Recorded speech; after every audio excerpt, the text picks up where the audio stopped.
माँ बाप में औलाद में कितना बड़ा फर्क है, आखिरी फर्क दिखा रहा है। कभी बाप का झगड़ा बेटे से होता है, कभी बेटे का झगड़ा बाप से होता है। जब बाप का झगड़ा बेटे से होता है, बाप घर छोड़ करके भाग जाता है, सुबह को भागता है, शाम में लौट जाता है। तो बेटे ताना मारते हैं, अब्बा जब भागना था तो आए क्यों, जब आना था तो भागे क्यों। उस बाप का जवाब सुनिए, बेटा तुम्हारी नफरत में मैं तुम्हारा घर छोड़ करके भाग तो गया, लेकिन तुम्हारे बच्चे की याद आ गई, तुम्हारी याद आ गई, तुम्हारी मोहब्बत मेरी नफरत पर गालिब आ गई। शर्म को खाक में डाल करके बेशर्म होकर के तुम्हारे घर वापस आ गए। लेकिन जब बेटे का झगड़ा बाप से होता है तो घर छोड़ करके ऐसा भागता है, सीधे ससुराल को पकड़ लेता है, जीते जी पलट करके माँ बाप का चेहरा तक नहीं देखता।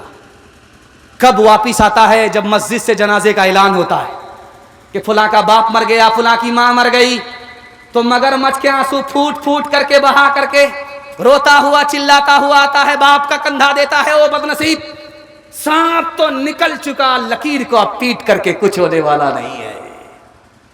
माँ बाप तुमको माफ कर देते थे, तुमने माँ बाप तक से बदला ले लिया। हाथ उठाइए, वादा कीजिए अपने माँ बाप को माफ करेंगे, बदला नहीं लेंगे इंशाअल्लाह।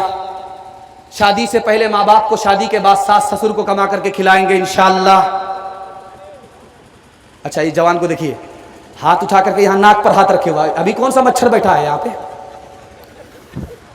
रो रो के मांगती हूँ तेरे लिए दुआएं, मर जाऊं तेरे बदले लेकर तेरी बलाएं। जीवन मिटा के अपना जीवन तेरा बचा लूं, दिल में तुझे छुपा लूं, ओ मेरे लाला जा। तेरे लिए हूँ पागल, आखिर को माँ हूँ तेरी, जग में रहे तो जिंदा, उजड़े न गोद मेरी। एक बार अपने हाथों दूल्हा तुझे बना लूं, दिल में तुझे छुपा लूं, ओ मेरे लाला जा। माँ से बढ़कर वो मोहब्बत का सिला देता है, रिस्क बिन मांगे भी बंदों को खुदा देता है, रिस्क बिन मांगे भी। तंग दस्ती मेरे दामन से लिपटना न कभी, तंग दस्ती मेरे दामन से लिपटना न कभी। है वो दाता मेरा हर काम बना देता है वो दाता मेरा हर काम बना देता है वो दाता। यहां से लेकर के वहां तक आप बैठे हैं, हाथ उठाइए, वादा कीजिए आज आजान सुनेंगे, कल नमाज पढ़ेंगे इंशाअल्लाह। तो जलसा खत्म होने दीजिए, आप लोगों से हम मुसाफा करके जाएंगे। जवानों की तादाद को मैं ज्यादा देख रहा हूं मजमे में, बूढ़े कम है, अठन्नी चवन्नी तो साफ कम है। जवानों के हवाले से नमूना आपकी खिदमत पर रखता हूं, दुआ करता हूं अपने जवानों के वास्ते, अल्लाह हमारे जवानों को दीन दुनी रात चगुनी तरक्की से वाला माल फरमाए। ईसाई के यहां मुसलमान आया तो ईसाई पादरी पूछता है मुसलमान से कि तुम बड़े हो उम्र में या तुम्हारी दाढ़ी बड़ी है? वो बोला अल्लाह कहां से आदमी आया है भाई, ये आसमान से टपका है कि जमीन से निकला है? तो उसने मुसलमान ने कहा कि पादरी साहब आप भी अजीब पैदल आदमी हैं, पहले मैं पैदा हुआ हूं उसके बाद मेरी दाढ़ी पैदा हुई है, अब फैसला कीजिए कि उम्र में कौन बड़ा है? मैं बड़ा हूं, पहले पैदा हुआ उसके बाद मेरी दाढ़ी पैदा हुई है।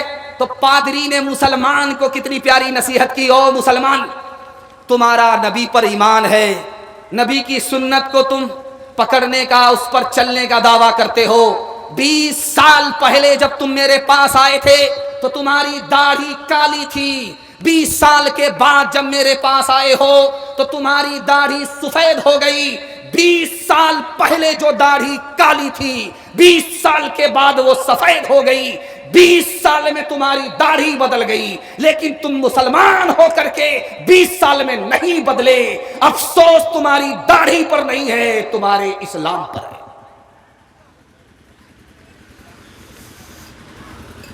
हजरत उस्मान रजी अल्लाह ताला अन्हु मक्का से मदीना आए। हाथ उठाइए, वादा कीजिए बीवी से पूछ करके दाढ़ी रखेंगे इंशाअल्लाह। पूछ करके देखिएगा, कितना मुश्किल होगा आपको अंदाजा हो जाएगा। मक्का से हजरत उस्मान आए मदीना, मदीना से हजरत उस्मान आए मक्का, तो पायजामा टखने से ऊपर है। मक्का से जब मदीना आए थे तो पायजामा नीचे था, जब मदीने से मक्का आए तो पायजामा ऊपर हो गया। कुफ्फार मक्का ने कहा उस्मान, मक्के में थे तुम्हारा पायजामा नीचे था, मदीने से आए तुम्हारा पायजामा ऊपर क्यों है? तो कहने लगे ये मेरे नबी की सुन्नत है, मेरे आका की सुन्नत है। मैं नबी के आका, अपने आका की सुन्नत को जिंदा करने के लिए जब मदीने से मक्का आया हूं तो मेरा पायजामा टखने से ऊपर है। सुभान अल्लाह। कुफ्फारे मक्का ने कहा कि पायजामा नीचे करो, भलाई इसी में है कि पायजामा नीचे करो। तुम्हारे नबी हमारे दुश्मन, तुम्हारे नबी की सुन्नत हमारी दुश्मन। हमारे शहर में, हमारे मुल्क में अपने नबी को जिंदा नहीं रख सकते, पायजामा नीचे करना पड़ेगा।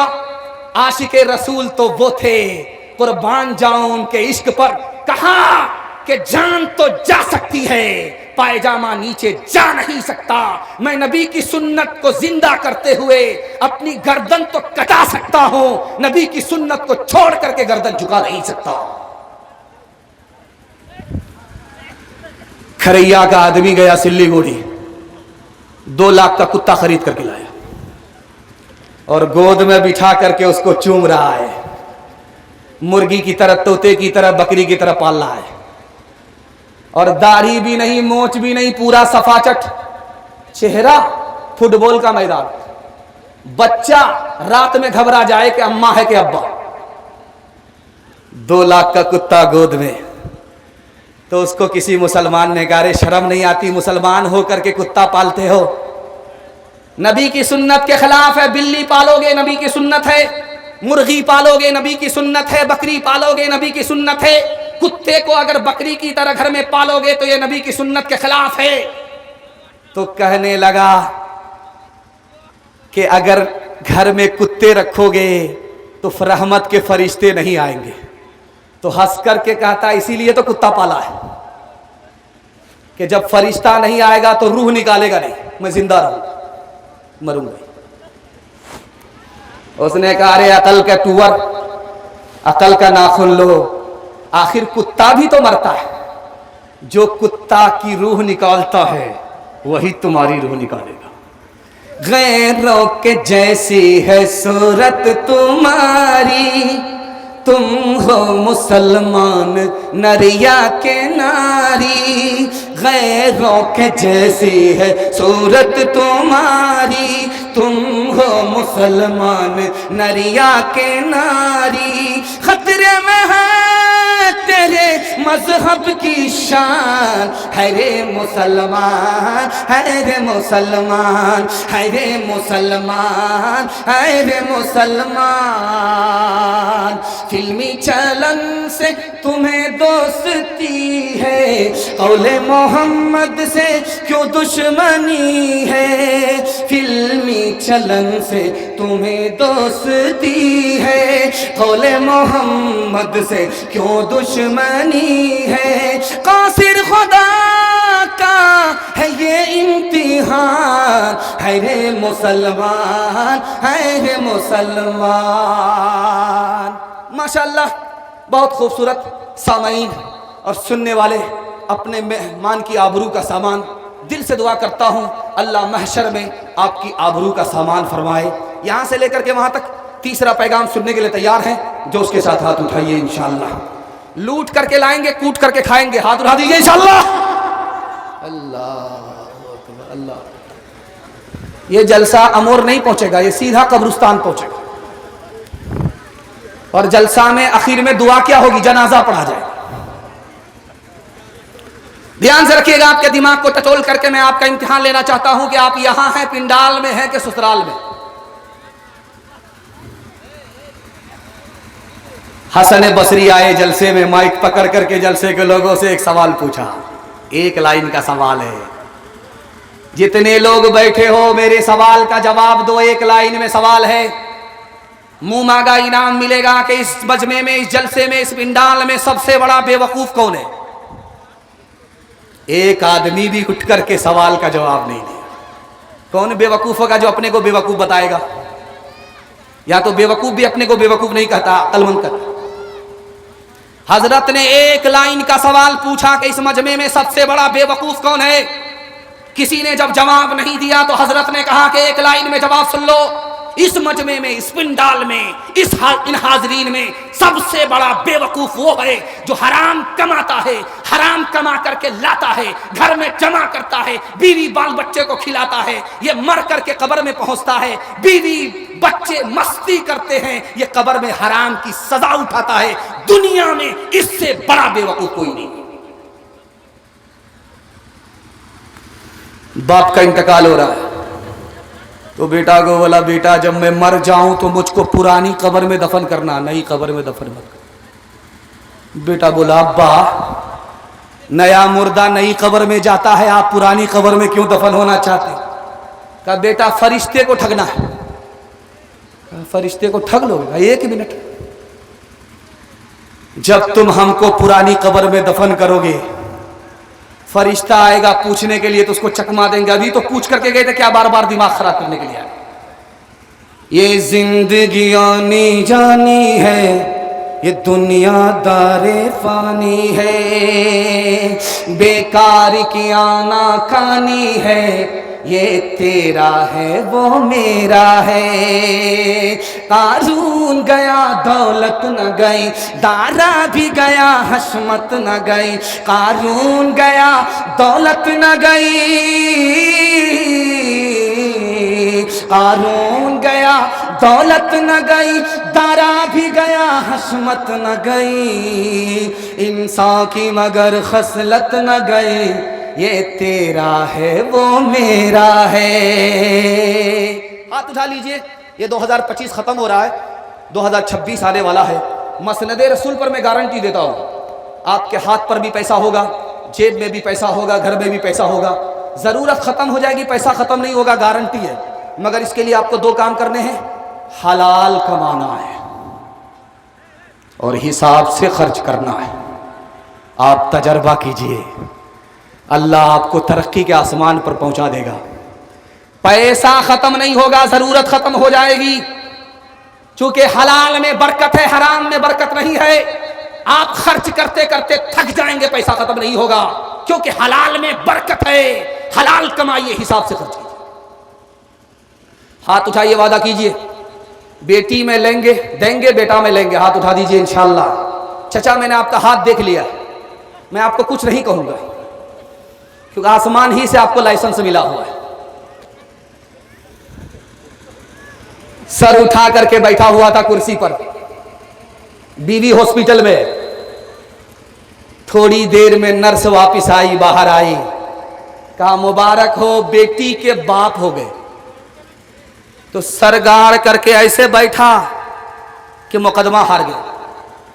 चेहरा पूरा सियाह हो गया और सर झुका करके बैठा हुआ था।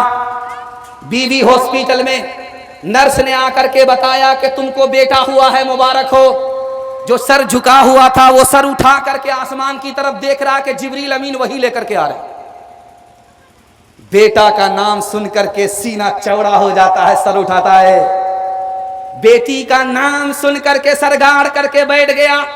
तो नर्स ने कहा कि ऐसा लगता है कि इस साल तो तुम्हारी बीवी ने पैदा किया, अगले साल तुम ही पैदा करो। बेटा का नाम सुनता है तो सर उठाता है, बेटी का नाम सुन करके सर गाड़ता है। राज बता रहा हूं, आप जाइए सरकारी स्कूल में, वहां लिखा हुआ रहेगा बेटी बचाओ बेटी पढ़ाओ। आप जाइए ब्लॉक में अमोर, वहां लिखा रहता है बेटी बचाओ बेटी पढ़ाओ। आप देखिए जाकर के थाने में लिखा रहता है बेटी बचाओ बेटी पढ़ाओ।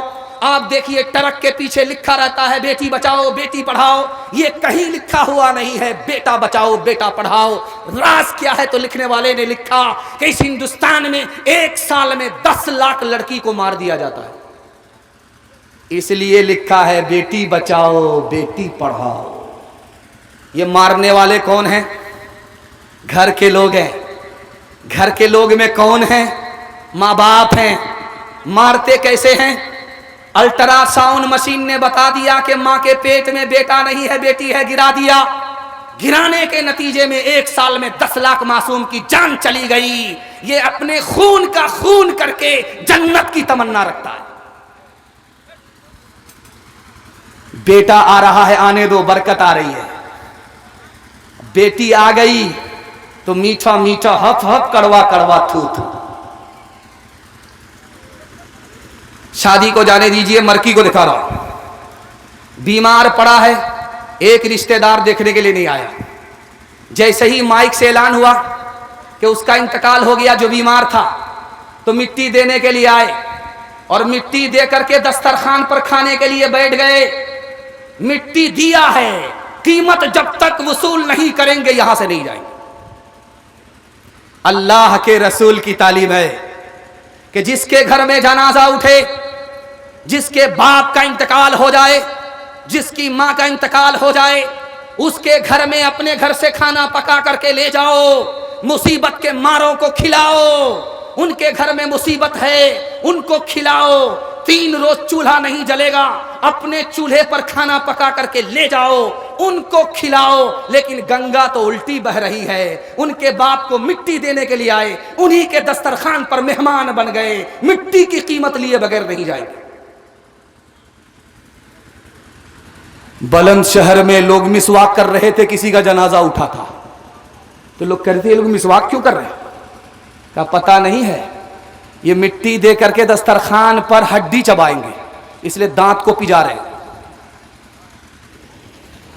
जब मिट्टी दे करके दस्तरखान पर बैठे खाना खाने के लिए, तो मरहूम का बेटा माइक लेकर के खड़ा हो गया कि देखिए मेहमान साहब, आप लोग मेरे बाप को मिट्टी देने के लिए आए और मेरे दस्तरखान पर बैठ करके खाना खाने के लिए आस्तीन चढ़ा करके आप लोग बैठे हैं। मेरा पहले एक ऐलान सुन लीजिए, उसके बाद बिस्मिल्लाह कीजिएगा। मेरे घर में मुसीबत है, मेरा बाप मरा है, मेरी माँ मरी है, मेरे ऊपर मुसीबत का पहाड़ टूटा हुआ है, मुझको खाया नहीं जाता, मुझको पिया नहीं जाता। एक रिश्तेदार आप हैं कि मिट्टी दे करके आस्तीन चढ़ा करके मेरे दस्तरखान पर बैठ गए हैं। दुनिया में आपसे बड़ा बेशरम हमने किसी को नहीं देखा। बिस्मिल्लाह कीजिए। अब कौन बेशरम होगा जो बैठ करके खाएगा? एक एक करके लाइन दे दिया। हमारा तो ये हाल अब हो गया है, हकीकत बहुत कम, दिखावट ज्यादा। कोई चीज असली तो मिलती कहाँ है, हर एक चीज नकली, मिलावट ज्यादा। कोई चीज असली तो मिलती कहाँ है, तेरी पारसाई की शीशा गरी है, दुकान गोया फीकी सजावट ज्यादा। दुकान गोया फीकी सजावट ज्यादा है, इंसानियत भागती आज हमसे कि अखलाक की है गिरावट ज्यादा है, इंसानियत भागती आज हमसे कि अखलाक की है गिरावट ज्यादा है, इंसानियत भागती आज हमसे। मोहब्बत में डूब करके आपने मेरे हिस्से के जलसे को सुना, मुझे भी पता नहीं चला, आपको भी पता नहीं चला। आप इतना सट सट करके बैठे हैं कि आपको ठंडा नहीं लगेगा, लेकिन इतना सट गए हैं कि भूल से किसी का हाथ किसी की जेब में गया तो पूरा बटुआ साफ हो जाएगा। जवानों के हवाले से पैगाम हमारे जवान सुनने के लिए तैयार, जोश के साथ हाथ उठाइए इंशाअल्लाह। बूढ़े लोग गलती से हाथ मत उठाइएगा। आप लोग दुनिया में दोबारा जवान होने वाले नहीं है, सीधा जन्नत में जाकर के जवान होंगे। हूर से आपका जरूर निकाह होगा, लेकिन यहां कोई चांस नहीं है। देखिए दिसंबर खत्म हो रहा है, नया साल आ रहा है। नए साल में मुर्गी बहुत ज्यादा ज़बह होती है, बकरा बहुत ज़बह होता है। ये जाता कहां? चखने में जा रहा है। चखना लिया, शराब पी करके बिस्मिल्लाह खराब करके बैठा है। क्या कह रहा है? नया साल मुबारक। बिस्मिल्लाह खराब करके बैठ गए, नया साल कैसे मुबारक होगा? बिस्मिल्लाह जब खराब हो गया तो 2025 जैसे खराब गया, उसी तरह 2026 खराब जाएगा। आपका साल अच्छा हो जाए, मैं इसी का पैगाम आपको देने के लिए आया हूं। जब 2026 आएगा, 1 जनवरी में जब 12 बज जाएगा, दिसंबर 12 बज जाने के बाद जब 1 जनवरी होगी तो धमाका होगा। उस धमाके के वक्त में तकिया पर सर रखिए, 3 बात को सोचिएगा। अल्लाह ने इंसान बनाया, इंसानियत को बचाना है। अल्लाह ने मुसलमान बनाए, इस्लाम कैसे बचेगा? अल्लाह ने आखिरी नबी की उम्मत में पैदा फरमाया, नबी की शफात कैसे मिलेगी? 3 मिनट का जायजा लीजिए, जश्न को छोड़ दीजिए। मैं गारंटी लेता हूं 2025 खराब गया, 2026 अच्छा जाएगा। हाथ उठाइए, वादा कीजिए। शराब से खुद भी बचेंगे, दूसरे को बचाएंगे। हाथ उठा दीजिए इंशाअल्लाह। जवानी में पकड़ा है, बुढ़ापे में छोड़ देंगे। हाथ उठा दीजिए इंशाअल्लाह।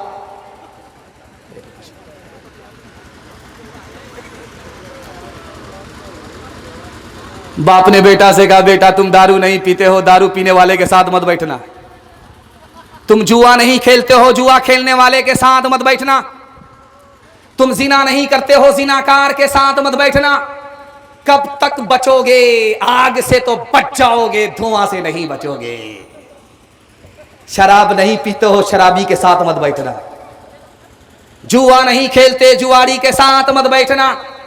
जिना नहीं करते, जिनाकार के साथ मत बैठना। बेटे को जोश था, होश नहीं था, बाप से खफा होकर के कहता है, अब्बा मेरे पीछे आप पड़े हुए हैं, मैं अच्छा हूं अपनी जगह, वो खराब है अपनी जगह, क्या फर्क पड़ता है? बाप को समझ में आया, इसको समझाना पड़ेगा, ऐसे नहीं समझेगा।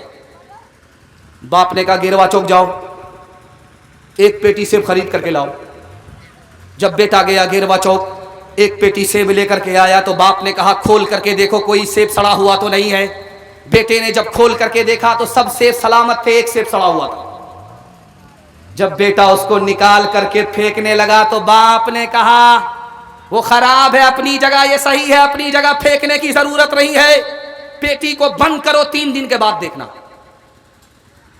3 दिन के बाद जब बेटे ने पेटी को खोला, पूरी पेटी सड़ गई।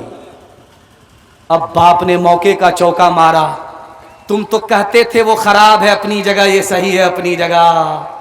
बेटा, 1 सेब ने पूरी पेटी को सड़ा दिया। एक खराब आदमी पूरे खानदान को खराब कर देता है।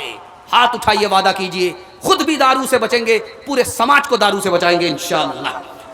गिलासों में जो डूबे फिर न उभरे, जिंदगानी में हजारों बह गए इन बोतलों के बंद पानी में। न कर बर्बाद अपनी जिंदगी बोतल के दीवाने, वो काटेगा बुढ़ापे में जो बोता है जवानी में। ये दारू का पियाला मौत का कड़वा पियाला है, ये दारू का पियाला मौत का कड़वा पियाला है। मिला है जहर शरबत में, छुपी है आग पानी में। मिला है जहर शरबत में, छुपी है आग पानी में। माशाअल्लाह, खरैया के लोग, इतना बड़ा जलसा, कितनी बड़ी मेहनत, कितने बड़े हौसले के साथ आपने किया है। मैं इस जलसे के वास्ते आपके वास्ते दुआ करता हूं, अल्लाह हमारे जवानों को दीन दुनी रात चगुनी तरक्की से मालामाल फरमाए। आप लोग आंख फाड़ फाड़ करके मुझको ऐसे देख रहे हैं मुझको डर लगता है कि कहीं आपकी नजर न लग जाए, लेकिन मैं भी चालाक आदमी हूं, काली पगड़ी बांध करके आया। ध्यान से सुनिएगा, यह आखिरी जलसा है, आखिरी पैगाम है मर्दों के हवाले से। उसके बाद औरतों के हवाले से मुझे सिर्फ 2 पैगाम देने हैं। 5 मिनट में मेरे हिस्से का जलसा मुकम्मल हो रहा है। सो करके सुनेंगे, हाथ उठाइए इंशाअल्लाह। चलने दीजिए, 12 बज जाने के बाद हम जब अपनी जगह पर नहीं है तो आप कहां रहेंगे। रांची में भी ऐलान हुआ रमजान में, पटना में भी ऐलान हुआ रमजान में, कलकत्ता में भी ऐलान हुआ रमजान में, अलविदा जुमा में। रांची में क्या ऐलान हुआ उसको सुनाता हूं, पैगाम को खत्म करता हूं। घर से आदमी तरक्की करता है, घर से आदमी बर्बाद होता है। घर का झगड़ा अगर घर में खत्म हो जाए, तरक्की के आसमान को छू लेता है। घर का झगड़ा अगर घर से निकल करके अदालत में पहुंचा, बर्बादी के गड्ढे में इंसान पहुंच जाता है। अलविदा जुमा में इमाम साहब ने माइक लेकर के ऐलान किया, लोगों ऐलान सुनो, अलविदा जुमा है।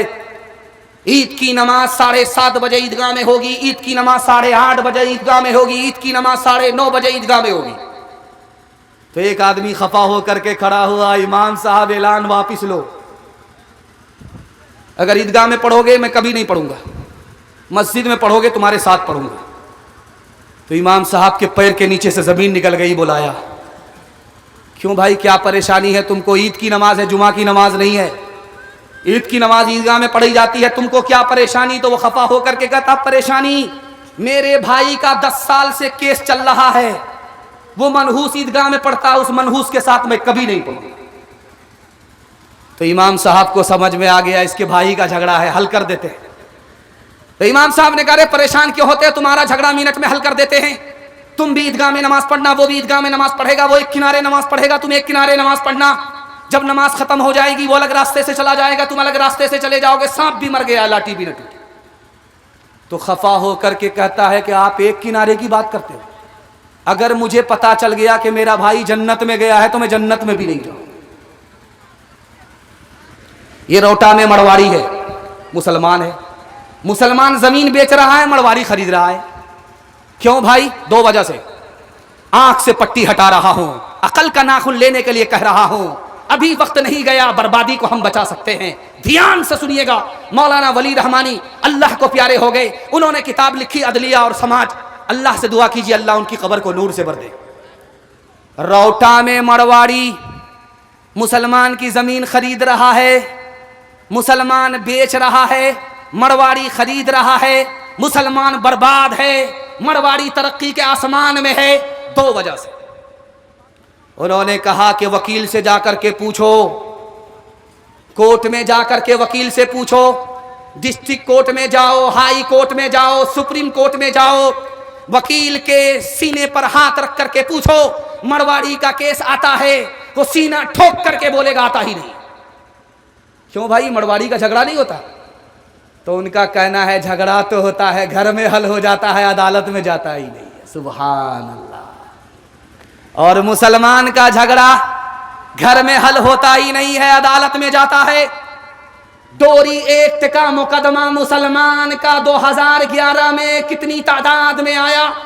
तो लिखने वाले ने लिखा कि एक जिला में 33 हजार। इस घर को आग लग गई घर के चराग से। मुसलमान झगड़े में जमीन बेच रहा है और मरवाड़ी झगड़ा खत्म करके जमीन खरीद रहा है। दूसरी वजह को गौर से सुनिएगा, मड़वाड़ी को तरक्की क्यों है रोटा में? एक मड़वाड़ी जब नीचे जाएगा तो सब लोग उसको मिलकर के संभालते हैं।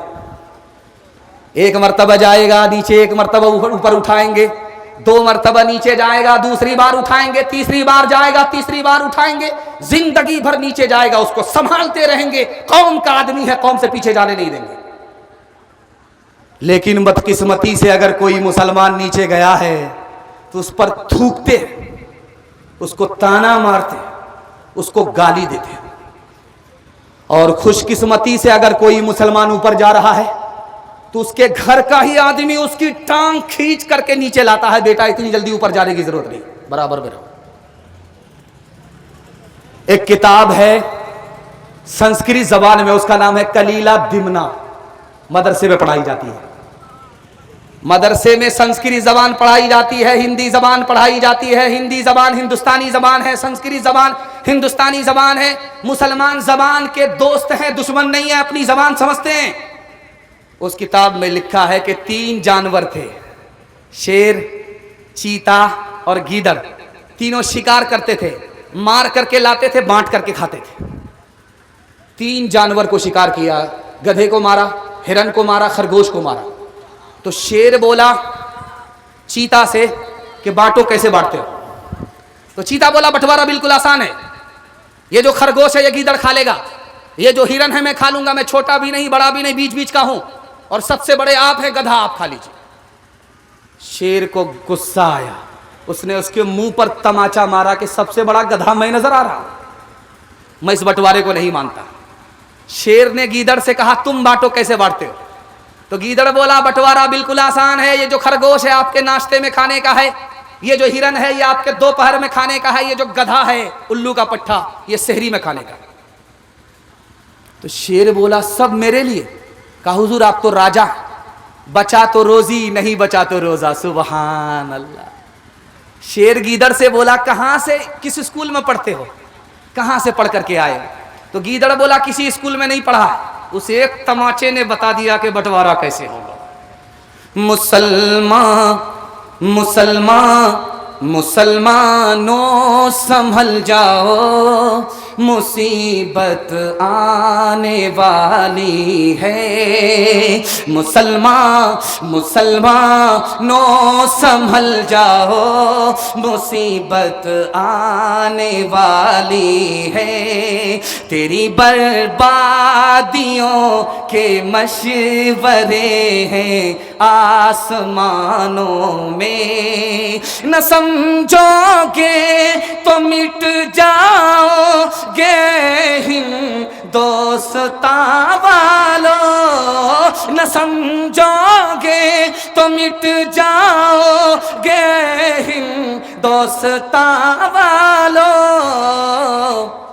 तुम्हारी दास्तां तक भी न होगी दास्तानों में, तुम्हारी दास्तां तक भी न होगी दास्तानों में।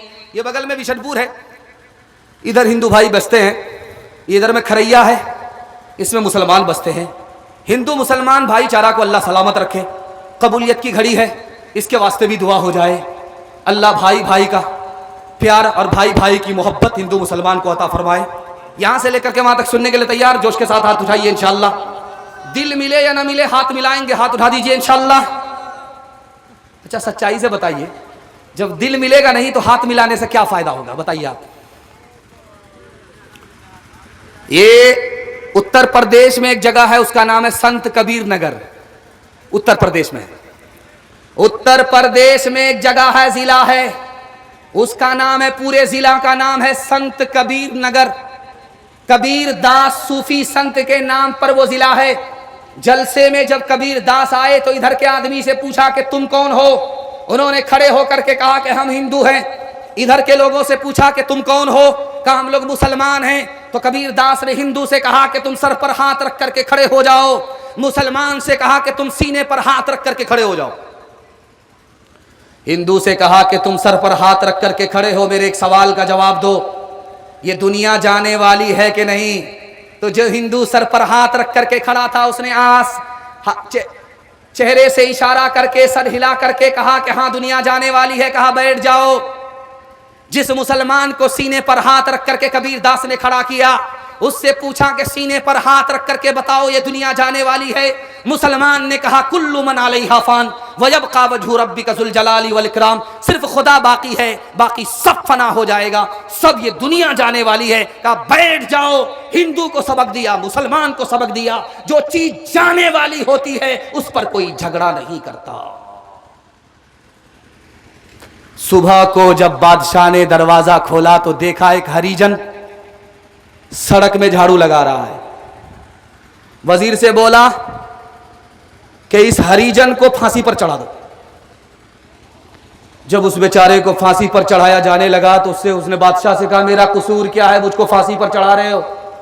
बादशाह ने कहा, कसूर तुम एक नंबर के मनहूस हो। मैंने तुम्हारा चेहरा देखा, मेरा ये काम बिगड़ गया, ये नुकसान हो गया, ना रहे बांस न बजेगी बांसुरी, जल्ले तू जलाल तू, इस बला को टाल तू। तो वो हरिजन वो बेकसूर बोला कि बादशाह सलामत, माफ कीजिएगा, हमसे बड़े मनहूस तो आप हैं। तो बादशाह के पैर के नीचे से जमीन निकल गई। बादशाह ने कहा, मैं कैसे मनहूस हूं? कहा, आपने मेरे चेहरे को देखा, मैंने आपके चेहरे को देखा, मैंने आपके चेहरे को देखा, आपने मेरे चेहरे को देखा। आपने जब मेरे चेहरे को देखा तो आपके जहान का नुकसान है, जान सलामत है, लेकिन जब मैंने आपके चेहरे को देखा तो मेरी जान तक जा रही है। अब बताओ कि मनहूस तुम हो या मनहूस हम हैं? ईश्वर अल्लाह तेरे नाम सबको सन्मति दे भगवान,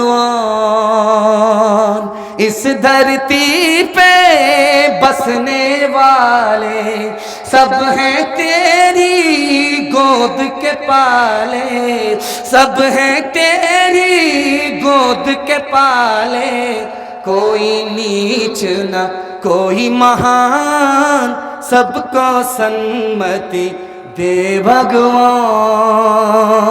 जन्म का कोई मोल नहीं है, जन्म मनुष्य का तौल नहीं है, जन्म मनुष्य का तौल नहीं है, करम से है सब की पहचान, सबको सन्मति दे भगवान। मर्दों के हवाले से पैगाम खत्म हो गया, औरतों के हवाले से सिर्फ 2 पैगाम। यहां से लेकर के वहां तक सुनने के लिए तैयार? जोश के साथ हाथ उठाइए। बहन से ज्यादा साली पर मेहरबान। बहुत चालाक बनते थे आप लोग। पहला सवाल हम राइट करते थे, दूसरा सवाल हम रॉन्ग करते थे। इस बार मैंने पैतरा ही बदल दिया, पहला ही सवाल हमने रॉन्ग कर दिया। ध्यान से सुनिएगा, तेजी के साथ निकल जाएगा। 4 महीना शादी को हुए, औरत को बच्चा हो गया। अब औरत घबरा करके शौहर से कहती, इतनी जल्दी बच्चा हो गया, इसका क्या नाम रखे? तो शौहर बोला, इसका क्या नाम रखोगे? इसका नाम रखो तेज रफ्तार। 9 महीने का सफर 4 महीने में तय कर लिया। वंदे भारत राजधानी सुपरफास्ट शताब्दी के अलावा क्या नाम रखो? जनाजे को देखिए, आप मस्जिद में जाइए, ताबूत रखा रहता है। तो आपने ताबूत में देखा होगा, जनाजा उठता है तो जो मर्द जनाजा होता है, मर्द का जनाजा उठता है, उसमें कोई पर्दा नहीं होता, कपड़े से घेरा नहीं होता, छतरी नहीं होती, खुला हुआ जनाजा होता है। लोग उठाते हैं, जाकर के दफन कर देते हैं।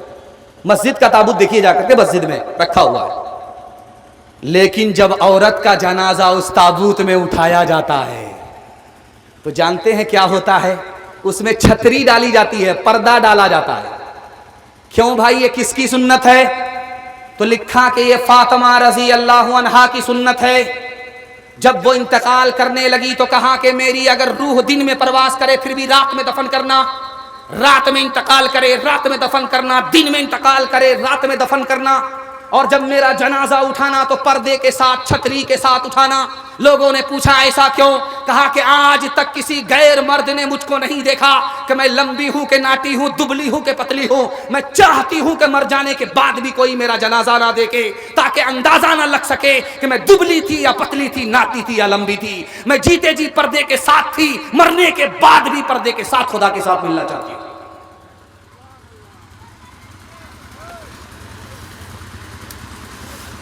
सिनेमा हॉल में औरत बैठी है कुर्सी पर, इधर एक कुर्सी खाली है, इधर एक कुर्सी खाली है। एक मन चला जवान आकर के बोला, मैडम ये कुर्सी खाली आपकी है? कहा कि हाँ। कहा खाली है, मैं बैठ जाऊं? का बैठ जाओ। वो जवान बोला कि आपकी ये कुर्सी किसके लिए बुक की? ये कुर्सी खाली है, वो कुर्सी खाली है, एक आदमी और 3-3 सीट आपने बुक कराई। तो औरत की बेशर्मी देखिए, कहती है मैं अपने यार के लिए बुक कराई थी। वो कहाँ गए? कहा मेरे शौहर के जनाजे में। मेरे शौहर के जनाजे में वो है और मैं सबको छोड़ करके सिनेमा देख रही हूँ।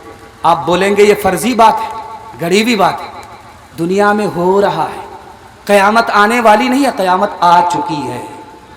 हाथ उठाइए, वादा कीजिए अपने घर की औरत की आबरू और ईमान की हम खुद हिफाजत करेंगे इंशाअल्लाह।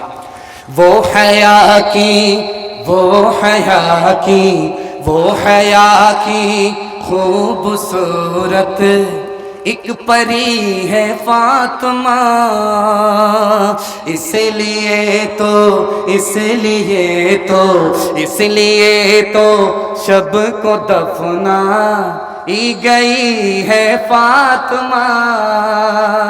मोमिनों से हक ताला हश्र में फरमाएगा, मोमिनों से हक ताला हश्र में फरमाएगा।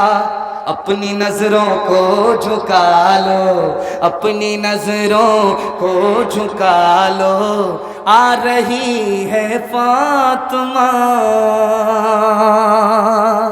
आखिरी पैगाम माँ बाप के हवाले से यहाँ से लेकर के वहाँ तक सुनने के लिए तैयार? हाथ उठा दीजिए इंशाअल्लाह। जब बीवी मर जाएगी तब तसल्ली से माँ बाप की खिदमत करेंगे। हाथ उठा दीजिए इंशाअल्लाह। अल्लाह, ये कितने चैनल वाले, अगर आपकी बीवी को आपका हाथ दिखा दिया और आप यहाँ जलसा सुन करके जब घर जाएंगे तो बड़का ड्राम में रातों रात पैक कर देगी और सीधे आप कयामत में उठे। जिस औरत को देखिए कुर्सी पर बैठ करके गाल पर हाथ रख करके बैठी हुई है, समझ जाइए भारी सदमा। कुर्सी पर बैठ करके है, गाल पर हाथ है, औरत है, समझ जाइए कि बहुत भारी सदमा है। उसका भाई बोलता है तुमको कौन सा सदमा, तुम्हारा शौहर चांद जैसा, तुम्हारे घर में जो खाना मिलता है वो होटल जैसा, तुम्हारा जो घर है वो जन्नत जैसा, तुमको कौन सा सदमा। माँ बाप की कितनी बड़ी दौलत होती है, हर दौलत जा करके वापिस आती है। माँ बाप की जैसी दौलत जब जाती है तो कभी वापिस नहीं होती।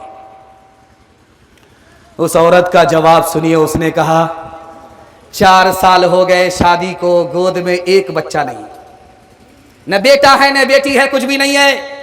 बच्चे के बगैर घर में अंधेरा लगता है, न खाना अच्छा लगता है, न दिन अच्छा लगता है, न रात अच्छा लगता है। काश के एक बेटा होता, काश के एक बेटी होती। माँ बाप के लिए औलाद पूरी कायनात है, बच्चे हैं तो पूरी कायनात है। बच्चे के बगैर माँ बाप को कुछ भी अच्छा नहीं लगता। आपका बच्चा कहाँ रहता है? बंबई में, पंजाब में। जब वो वहां से चलता है घर आता है तो बाप को फोन करता मैं अब्बा आ रहा हूं, बीवी से कहता मैं आ रहा हूं, बेटे से कहता मैं आ रहा हूं। और जब वो कटिहार जंक्शन में पहुंचता है, किशनगंज रेलवे स्टेशन में पहुंचता है, बंबई से चला हुआ तो रात में पहुंचा। और जब वो किशनगंज से कटिहार से घर पहुंचा तो सुबह हो गई। अब जब वो घर पहुंचा तो हाल क्या है कि बीवी बेखबर सो रही है, बेटा खर्राटे ले रहा है। बूढ़े माँ बाप रात से जाग करके मुसाफिर का इंतजार कर रहे हैं।